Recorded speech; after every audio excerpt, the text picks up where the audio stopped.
Alright guys, welcome to this video. I'm Luke from As We Wander. This video is going to be a 12-month review on our iTechworld system that we've been running in our vintage caravan. The last 12 months, well, we actually left in June, so it would have been about 14 months now.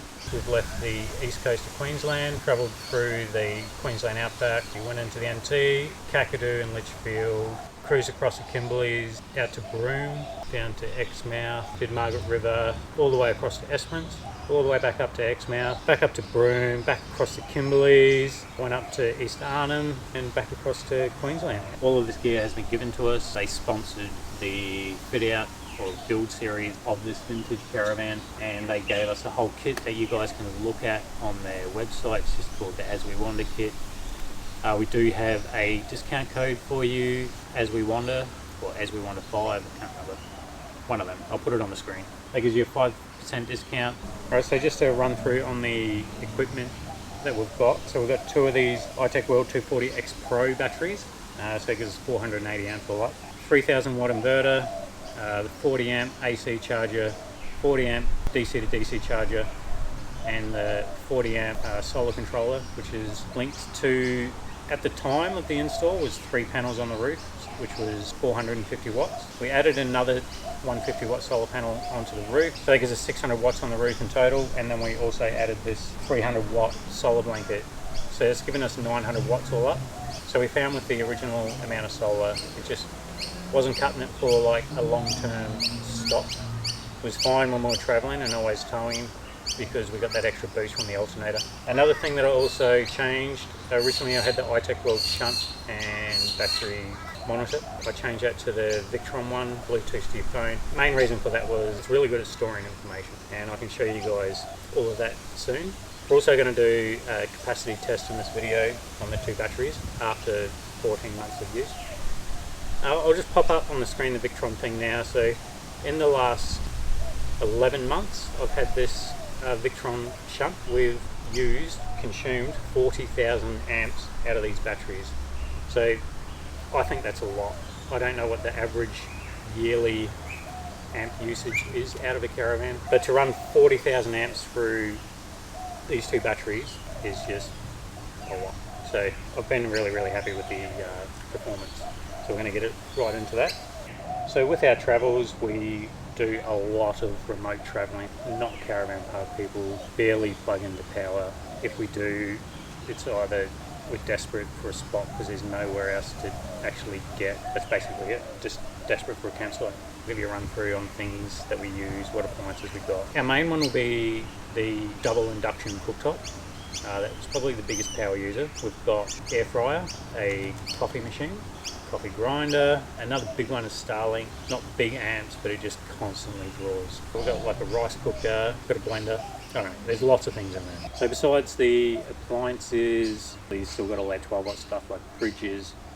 I've got a 12 volt hot water, just all our standard stuff, lights, fans, chargers. Sort of some stats that I can run you guys through. The highest ampage I've drawn off this was 260 amps. The lowest discharge we had during our travels was down to 9%. So as far as like how long can we stay somewhere, if it's beautiful weather, we can just stay as long as we want. How long can we stay with no solar, like no charge at all? Without being too careful on power, we get about 3 days, but we could obviously drag that out by not using any of the high drawing appliances that we've got. We've only ever had that in like really overgrown sort of shrubs, forests, stuff like that, where you can't even get the solar blanket into a sunny spot. If you're in bad weather, cloudy, we will still get solar. It'll drag it out a little bit. We're just overcast for like, I don't know, maybe 5 days will be sweet. Probably get a bit longer. Onto the capacity test. I've just done this now and I am like just shocked with the results. It's blown me away. So lithium batteries, any battery, there's a capacity loss per year, I think. So how I did the capacity test was I just threw that Victron shunt.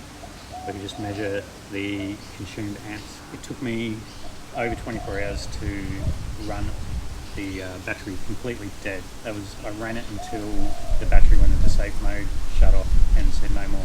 Right now I'll chuck up the screenshot and you'll see we've consumed 505 amps. So these two batteries together are 480 amps. So the capacity is still way above what they've stamped on this battery. You know, I did know that the capacity was higher than what they've stamped on these ones. Everyone's been saying it on YouTube. But after the amount of amps that I've run through it, anywhere between 50 and 55,000 amps that we've drawn off these batteries, and we're still well and truly above the capacity there. So super stoked with that. I was not expecting it to be so much higher than what it was. So yeah, batteries are performing to more than 100% still. All the gear's running perfectly. It's just been a dream not having to worry about any electrical stuff. Alright, so full overview on our setup is it couldn't be any better. Like, it's just performed exactly how we built it to. So if you're looking to get a setup like ours, I can 100% recommend this gear. You're not going to have any dramas with it when you're out and about. If there was anything that I would do differently, I guess the only thing in this whole setup that's kind of like not great for us, just the induction cooker. Like, we're not big fans of cooking on an induction. But the bonus is that we didn't have to get a gas installer out to run gas lines and install the cookers and get a gas certificate. If I did it again, maybe I'd have like a slide out gas barbecue. Could always still just use the induction inside when the weather's not great. But yeah, other than that, I can't think of anything else. Everything else is just good, perfect. The only other tip I could give is solar. Just put as much solar as you can fit on your roof. You're just never going to be upset with having too much solar. Hope you guys enjoyed this video. Please like and subscribe. I'll always jump on here and do a review on something. I've also got some more videos coming out from the West Coast I still haven't edited. So we did one in East Arnhem as well. The Carajini, we've got one coming out from there. Exmouth. Yeah, so heaps of cool stuff coming. Like and subscribe so you don't miss it.